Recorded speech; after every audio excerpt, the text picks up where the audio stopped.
అదే RTV app వార్తల్ని క్షణాల్లో చదివే అవకాశం ఉంటుంది. ఒక న్యూస్ పేపర్, ఒక టెలివిజన్ ఛానల్ మీ చేతుల్లో ఎప్పుడు ఉంటాయి. మిగిలిన బూతులన్నింటినీ కూడా వన్ సైడెడ్ గా పోలింగ్ జరుగుతున్నటువంటి స్థాయి నుంచి తెలుగుదేశం పార్టీని ప్రతి ఒక్క బూత్ లో కూడా ఏజెంట్ పెట్టే స్థాయికి కష్టపడి మీ అందరి సహకారంతో తీసుకొని రావడం జరిగింది. తెలుగుదేశం పార్టీ అంటే ఒక మాతృ సంస్థగా భావించా. తెలుగుదేశం పార్టీ నా సొంతమని భావించా. తెలుగుదేశం పార్టీ నాదే అని భావించా. కానీ 4 సంవత్సరాల కింద జరిగినటువంటి కొన్ని సంఘటనలు, 2014 నుంచి 2019లో జరిగినటువంటి కొన్ని సంఘటనలన్నీ కూడా ఆలోచన చేసిన తర్వాత ఒక స్పష్టమైనటువంటి అవగాహన నాకు వచ్చింది. నేను ఎవరినైతే నమ్మానో, నేను ఎవరి కోసమైతే దేనికైనా సిద్ధమని చెప్పి ఎన్ని రిస్కులు తీసుకున్నానో, ఎన్ని కఠినమైనటువంటి పరిస్థితులు ఎదుర్కొన్నానో ఆ వ్యక్తులకు నా మీద నమ్మకం సన్నగిల్లింది. కొన్ని సందర్భాల్లో ఇతరుల దగ్గర మాట్లాడేటప్పుడు ఏ నాయకుడైతే నేను అన్నానో ఆ నాయకుడి యొక్క కుమారుడు కూర్చొని ఎవరితోనైతే నేను ప్రాణమైనా సిద్ధమని చెప్పి పోరాటం చేశానో ఆ కుటుంబంతో నేను ఆలోచించబడ్డానని చెప్పి వాళ్ళ అభిప్రాయపడటం జరిగింది.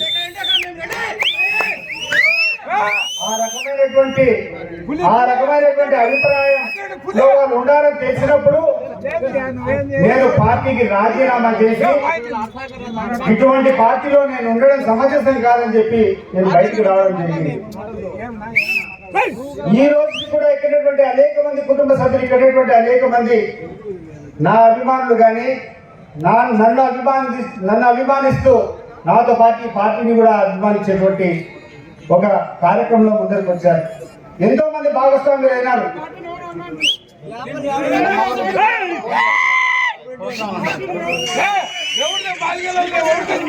అయినప్పటికీ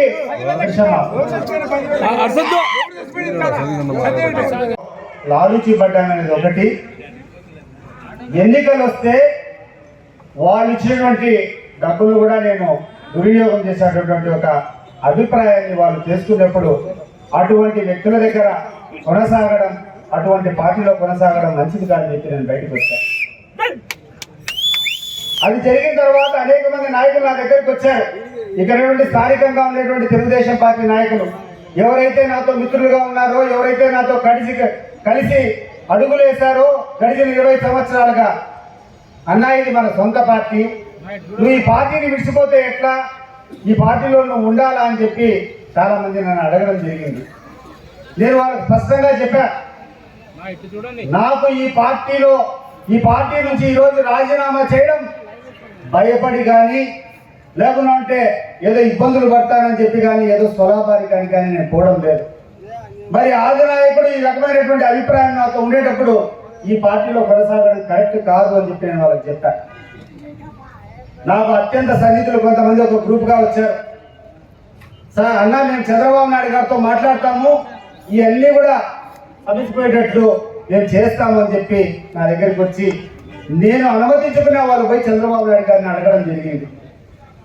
తెలుగుదేశం పార్టీలో ఉన్నటువంటి అనేక సీనియర్ నాయకులు, నా మిత్రులు చాలా మంది చాలా పెద్ద మంత్రి పదవులు చేసినట్లు కూడా చంద్రబాబు నాయుడు గారి దృష్టికి తీసుకొని పోవడం జరిగింది. ఈ రకంగా సతీష్ రెడ్డిని మీరు అన్నారంట, మీరు అన్నప్పుడు ఆయన బాధపడుతూ ఆయన రాజీనామా చేశాడు, మీరు దీన్ని ఖండించి తిరిగి ఆయన పార్టీలోకి ఆహ్వానిస్తే బాగుంటుందని చెప్పి అనేక మంది చంద్రబాబు నాయుడు గారి దృష్టికి తీసుకొని పోవడం జరిగింది. కానీ గడిచిన 4 సంవత్సరాల నుంచి ఏ రోజు కూడా చంద్రబాబు నాయుడు గారు నన్ను పిలవాలనేటువంటి ఆలోచన చేయలేదని మీరు అందరూ కూడా గుర్తుపెట్టుకోండి. కానీ 2-3 రోజుల నుంచి పరిస్థితులు మారాయి.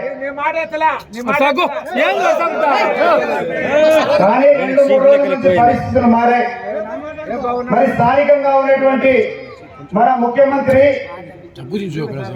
జగన్మోహన్ రెడ్డి గారు, ఆయన యొక్క రీజనల్ కోఆర్డినేటర్లు రామసుబ్బారెడ్డి గారిని, అదే రకంగా రీజనల్ కోఆర్డినేటర్ మన కడప మేయర్ సురేష్ గారిని మన వద్దకు పంపించి దయచేసి ఆయన పార్టీలోకి ఆహ్వానించండి అని చెప్పి వాళ్ళని పంపించిన ఆయన తీరుకు నేను ధన్యవాదాలు తెలియజేస్తున్నాను.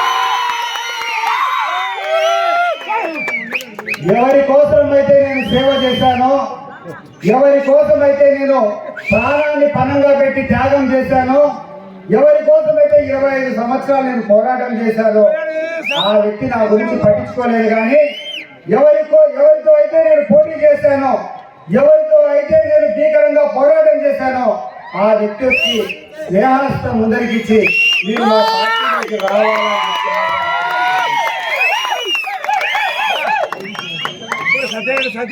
ఇది ఉన్నటువంటి పరిస్థితి, ఇది ఉన్నటువంటి వాస్తవం. ఇది జరిగిన మరుసటి రోజు నా మిత్రుడు బీటెక్ రవి 20 సంవత్సరాల నుంచి మాతో పాటు తెలుగుదేశం పార్టీలో ప్రయాణం చేస్తున్నారు. బీటెక్ రవిగా రావడం జరిగింది. పక్కనటువంటి కమలాపురం నియోజకవర్గం ఇన్ఛార్జ్ నరసింహారెడ్డి కావడం జరిగింది. తెలుగుదేశం పార్టీ చాలా సీనియర్ నాయకులు టీడీ జనార్దన్ కానీ, అదే నా సమీప బంధువు ఈరోజు పొలిట్ బ్యూరో ఉన్నటువంటి శ్రీనివాస్ రెడ్డి గారు కానీ వీళ్ళందరూ కూడా నాకు ఫోన్ చేసి నువ్వు పార్టీలోనే ఉండాలా అని కోరారు. నువ్వు తెలుగుదేశం పార్టీలో ఉండాలని ఎప్పుడు కోరారంటే జగన్మోహన్ రెడ్డి గారి దగ్గర నుంచి నా ఆహ్వానం వచ్చిన తర్వాత వీళ్ళందరూ రావడం. నాతో పాటు తెలుగుదేశం పార్టీకి ఓట్లు వేయించిన నాతో పాటు ప్రతి ఒక్కరు కూడా సైకిల్ గుర్తుకు ఓటేశారు, పద్ధతిగా మోసారు. కానీ నా పరిస్థితి ఈ రకంగా ఉంది. ఇప్పుడు చెప్పండి సోదరులారా, నేను ఎవరితో అయితే పోటీ చేశానో స్నేహాస్తం ఇచ్చినటువంటి వ్యక్తి వైపు పోవాలన్నా, నేను ఏ జెండా కోసం నేను పోరాటం చేశామో, నేను జైలు పాలైనానో, నేను అనేక ఇబ్బందులు పడినానో, నన్ను కనీసం పట్టించుకునేటువంటి వాళ్ళ వైపు పోవాలని మీరు ఒకసారి ఆలోచన చేసి మీరేమి ఒక తీర్పు చెప్పండి. ఏం పోవాలి?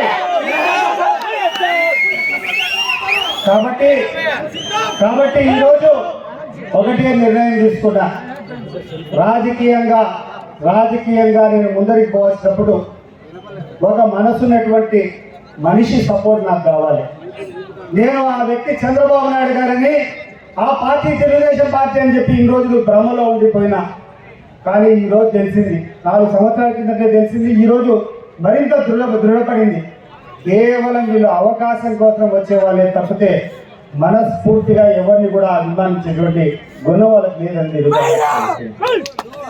ఈరోజు ఎక్కువగా ఎవరి గురించి మాట్లాడదలుచుకోలేదు. మీరందరూ కూడా 2.5-3 సంవత్సరాల నుంచి అడుగుతున్నారు ఏ పార్టీలోకి పోదామని చెప్పి. నిన్న మళ్ళా వచ్చి రామ్ సుబ్బారెడ్డి గారు, సురేష్ గారు వచ్చి వైఎస్ కాంగ్రెస్ పార్టీ తరఫున మరి స్వయంగా ముఖ్యమంత్రి గారే పంపించారు, మీరు రావాలని చెప్పి ఆహ్వానం పంపించిన తర్వాత నేను దానికి అంగీకరించాలన్నా వద్దా మీరందరూ కూడా చెప్పండి సోదరులారా.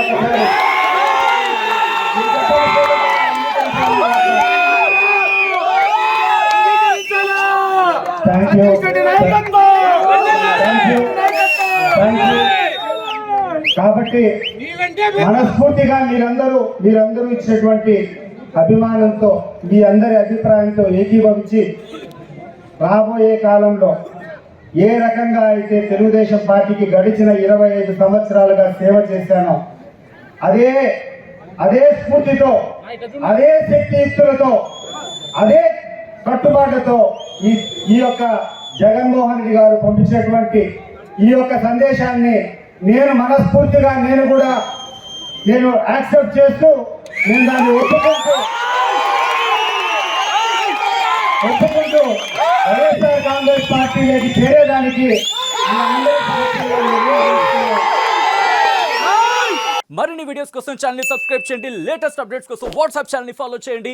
అండ్ లింక్ డిస్క్రిప్షన్ లో ఉంది.